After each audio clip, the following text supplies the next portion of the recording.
Hey,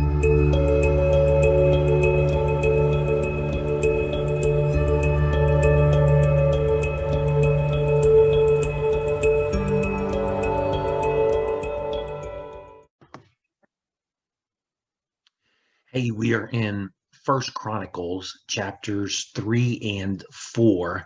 We're in the middle of this genealogy, and in chapter 3 we start with the genealogy of David. And so I want to show you just kind of what this looks like. It's just a fine old mess, and this is probably this is probably why it's good just to have one wife, because you got Jesse and his wife, and then David and his brothers, and then here we have David's wives, as well as his concubines.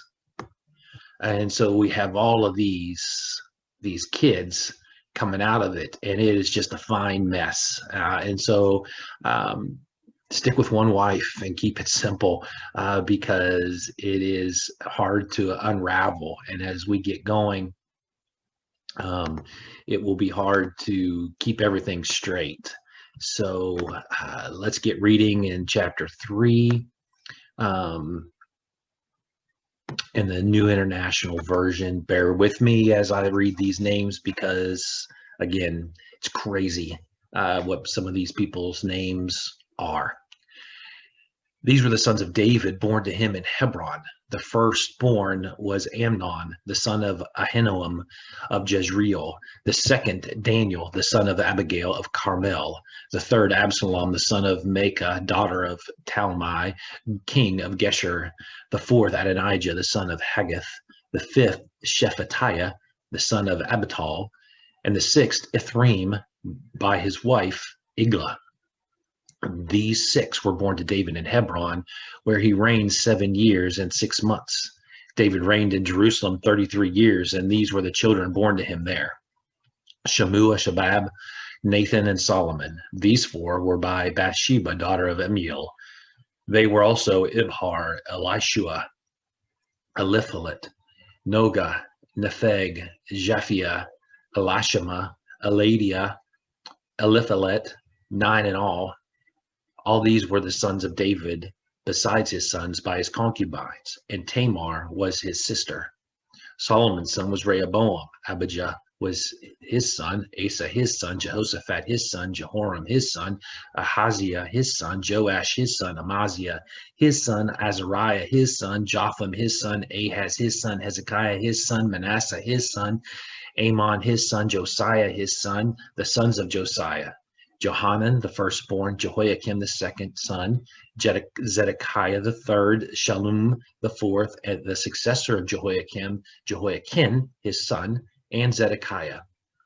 The descendants of Jehoiakim the captive: Shealtiel his son, Malchiram, Pedaiah, Shenazar, Jechemiah, Hoshama, and Nedabiah. The sons of Pedaiah: Zerubbabel and Shemiah. The sons of Zerubbabel: Meshullam and Hananiah. Shelomith was their sister. There were also 5 others: Hashubah, Ohel, Berechiah, Hasadiah, and Jushab, Hesed. The descendants of Hananiah: Pelatiah and Jesiah. And the sons of Raphi, of Arnan, of Obadiah, and of Shechaniah. The descendants of Shechaniah: Shemaiah and his sons, Hattush, Igal, Beriah, Neriah, and Shaphat, 6 in all. The sons of Neriah: Elionai, Hezekiah, and Azrikam, 3 in all. The sons of Elionai: Hodaviah, Elishib, Paliah, Akub, Johanan, Deliah, and Anai, 7 in all. The descendants of Judah: Perez, Hezron, Carmi, Hur, and Shobal. Uriah, son of Shobal, was the father of Jahath, and Jahath the father of Ahumai and Lahad. These were the clans of the Zorathites. These were the sons of Etam, Jezreel, Ishma, and Idbash. Their sister was named Hazalel-Poni. Peniel was the father of Gedor, and Ezer the father of Husha. These were the descendants of Hur, the firstborn of Epathra, and the father of Bethlehem. Ashur, the father of Tekoa, had two wives, Helah and Nerah. Nerah bore him Ahuzam, Hefer, Temeni, and Hahashterai. These were the descendants of Nerah, the sons of Helah, Zereth, Zohar, Ethnan, and Koz, who was the father of Anub and Hezebah, and of the clans of Harel, son of Haram. Jabez was more honorable than his brothers. His mother had named him Jabez, saying, I gave birth to him in pain. Jabez cried out to the God of Israel, Oh, that you would bless me and enlarge my territory. Let your hand be with me and keep me from harm, so that I will be free from pain. And God granted his request. Caleb, Shahua's brother, was the father of Mahir, who was the father of Eshton, and Eshton was the father of Bethrapha, Paseah, and Tehinnah, the father of Nahash. These were the men of Reka. The sons of Kenaz, Othniel, and Sariah. The sons of Othniel, Haphath, and Meonothai. Meonothai was the father of Ophrah. Sariah was the father of Joab, the father of Geharashim. It was called this because its people were skilled workers. The sons of Caleb, son of Jephunneh, Iru, Elah, and Nam, the father of Elah, Kenaz. The sons of Jehalel, Ziph, Ziphah, Tiria, and Asriel. The sons of Ezra, Jether, Mered, Epher, and Jalen. One of Mered's wives gave birth to Miriam, Shammai, and Ishba, the father of Eshtemiel.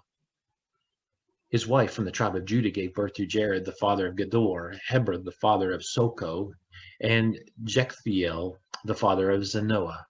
These were the children of Pharaoh's daughter Bithiah, whom Mered had married.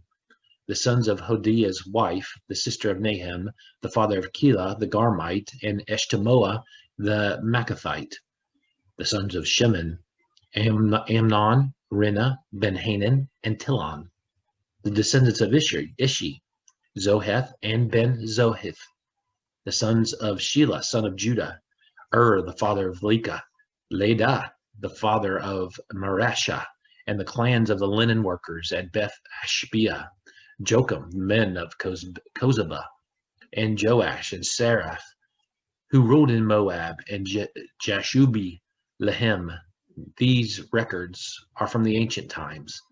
They were potters who lived at Netam and Gedera, and they stayed there and worked for the king. The descendants of Simeon, Nemuel, Jamin, Jerib, Zerah, and Shaul. Shalom was Shaul's son, Mibsam his son, and Mishma his son. The descendants of Mishma, Hamuel his son, Zakur his son, and Shimei his son. Shimei had 16 sons and 6 daughters, but his brothers did not have many children, so their entire clan did not become as numerous as the people of Judah. They lived in Beersheba, Moladah, Hazar-Shul, Belha, Ezam, Tolad, Bethuel, Hormah, Ziklag, Beth Markaboth, Hazar-Zuzim, Beth Bari, and Sharam. These were their towns until the reign of David. Their surrounding villages were Etam, Ain, Rimmon, Token, and Ashen, 5 towns, and all the villages around these towns as far as Belath. These were their settlements, and they kept a genealogical record. Meshobab, Jemlech, Joshua, son of Amaziah, Joel, Jehu, son of Jeshabiah, the son of Sariah, the son of Asiel, also Elionai, Jacobah, Jeshoha, Asaiah, Adil, Jesamiel, Benai, and Ziza, son of Shaphi, the son of Elon, the son of Jedi, the son of Shimri, the son of Shemaiah. The men listed above by name were leaders of their clans, Their families increased greatly, and they went to the outskirts of Gedor, to the east of the valley, in search of pasture for their flocks. They found rich, good pasture, and the land was spacious, peaceful, and quiet. Some Hamites had lived there formerly. The men whose names were listed came in the days of Hezekiah, king of Judah. They attacked the Hamites in their dwellings, and also the Meunites who were there, and completely destroyed them, as is evident to this day. Then they settled in their place because there was pasture for their flocks. And 500 of these Simeonites, led by Pelatiah, Neriah, Raphi, and Uziel, the sons of Ishi, invaded the hill country of Seir. They killed the remaining Amalekites who had escaped, and they had lived there till this day. So we read all those names, and it gets confusing. It gets confusing as you read them, But in the midst of all that genealogy, and one commentator said it's kind of like the rocks and the sand on the beach. One rock there, one grain of sand there. It makes no difference. But when you put them all together, it makes the beach. This genealogical record, while it is very slow and tedious to read through, it makes a picture of what God is doing, that he is still working through his people, and he has a plan that's taken place. And there are two nuggets there that I just wanted to mention real quick. One is Jabez. Bruce Wilkerson wrote a book about the Prayer of Jabez, and it's basically three things: God bless me, enlarge in my territory, and really what he says, keep out the evil. Let's knock all that out. The hand of God be with me, and then keep evil away from me. And so those are good prayers. That's a good prayer for us, that God would bless us, that he would enlarge our field of influence, that he would guide me with his hand, and that he would keep evil away, that temptation, give us strength to deal with those temptations that follow us. And then there's another nugget. It's just a little verse there in chapter 4, or in chapter 4, that Charles Spurgeon did a sermon on. It's talking about those potters that were living with the king. And Spurgeon makes these 4 points, and this is what we'll end with. His one point is, our king has many servants. He's got soldiers, potters, gardeners, cooks, everything. All those who live with the king must work. They all have jobs to do. Those that work for the king must live with the king. And finally, we're working for the king. It's a perfect parallel to our life with Christ. We need workers in the field. We have all different talents, and we have to use them. And if we're going to use them, we need to live with the king. We have the Holy Spirit inside of us, so they were there, and so we're going to live with him, and we're working for him for the greater good. So continue to be faithful to God. Have a great day.